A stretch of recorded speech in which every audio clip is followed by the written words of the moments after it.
I'm Anna Niemira of CryptoChicks, and we are at the Blockchain Futurist conference, and I have a pleasure to talk to Charlene Cieslik of Coinsquare. Welcome. Thank you. You're the only person to get my name completely accurate, my last name. Well, that's the bonus for me. Yes. Well, you are a compliance officer at Coinsquare, and you have a very extensive compliance experience, and you are very outspoken about many things. And this is what I like, and we are both very much keen on self-governance and transparency when it comes to the companies. But now there's a little bit different ballgame. We're dealing with the blockchain and cryptocurrency companies. So from that perspective, what are the struggles of the regulators and compliance officers in this new ecosystem? Sure. I hope you don't mind. I made some notes just so I could make sure I hit some key points. Absolutely. I think a lot of the struggle comes from the lack of clarity around virtual currency, what is cryptocurrency, what different regulators are classifying it as. We know in the US they've got 4 separate different competing definitions. Canada is sort of edging on to that as the new draft laws have come out defining virtual currency basically in opposition to fiat currency. And that's only on the money services side, on the FinTrack anti-money laundering side. But now, we've got this Central Securities Agency and the provincial regulators looking at ICOs and token offerings as a different thing. So, it doesn't have to be one thing, but it has to be clear about what it is when. And regulators just don't move as quickly as innovation does. And with the impact of globalization, like the whole decentralization is that it allows it to be a borderless marketplace. And regulations are born upon physical location, not product usually.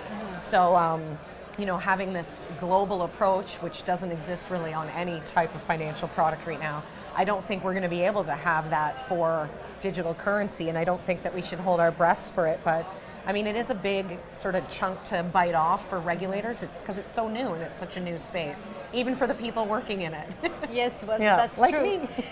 Well, that's true. Every day we're facing the challenge, and as a matter of fact, every single month there is something new in the blockchain space. So it's very difficult actually to define for the regulators what they should be, where they should be. And Katie Hone from Anderson Horowitz actually mentioned that it's good that the regulators didn't do anything last year, because that would be outdated this year. Exactly. And we can actually see what is happening. Last year was more like of the hype, the excitement.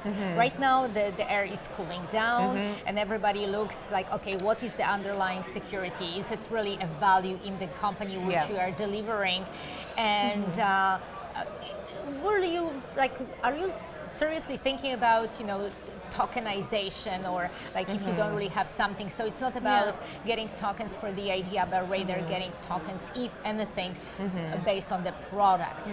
So where are we heading with that? So do you think that the education is really the key? Is it the key for the investors? Is it the key for the ones who want to be the entrepreneurs as well? I think education is the key for everybody. Certainly we could all benefit from more learning.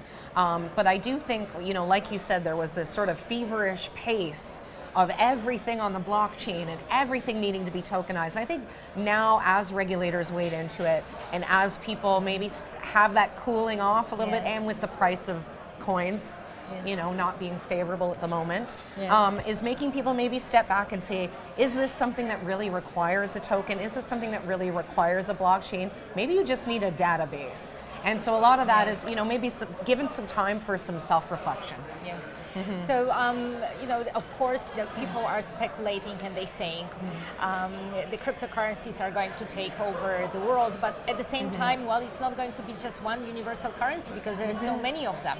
But do you think that rather like cryptocurrencies will become asset class, like investment asset class? Well, that's a tough one to answer, because I think, the SEC in the US has made some pretty strong statements about not creating something special or new to regulate, cryptocurrencies, and that they have an existing framework that works very well, and they're going to continue to do what they know how to do best. So I don't think, at least at the legal level, there's, an appetite to develop a hybrid or something new. I do think that the blockchain companies and companies like Coinsquare and others that are working working to advocate for their space with the government can help promote some of that thinking towards something a little bit more innovative, because it's not sufficient at this point to try to put new wine in old bottles, as my favorite expression in this space is. Like, you need a new bottle.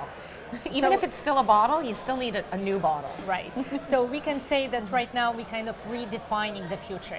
It's not just the excitement and everything what we like or we think it might be good, but rather that we're looking at, as I'm saying, and I can see the trend for this conference, the virtues, the values, and also the ethics. For sure, for sure. I mean, I think the future is here. We're at the Blockchain Futurist Conference. I think there's a lot of hope and a lot of young, smart people and good companies that want to see a change and aren't satisfied with some of the traditional methods of finance and the lack of access that they've had to wealth overall. And this gives a more democratic opportunity, I think.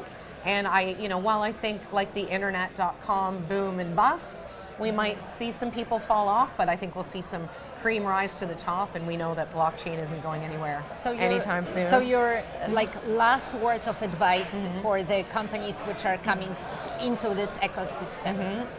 Last words of advice. Oh boy, I have so many words. I would really say, if you want to be around for the long term, do your research and hire the qualified, experienced people in the key positions that are needed to ensure that you're not at risk for breaking laws in whatever country you're operating in, servicing in. And even if the laws apply to you, there's a lot of blockchain things that these AML and KYC and securities laws may not even have any application for. And I think the government's making room for that. You need to know that. Make sure you know that. Educate yourself. Rely on some experts and people that have been there and done that. They can help you get to that next level. Fantastic. Thank you so much. You're welcome, Anne. Really pleasure. And we'll talk in the future, and we'll find out what the future is going to bring to us and what are the differences between now and the next couple years few from now. Yes, couple of years, maybe even couple of months. All right, now thank you so much, time Charlene. for a drink. Yes, it is. Thank you so much. Thanks. Bye.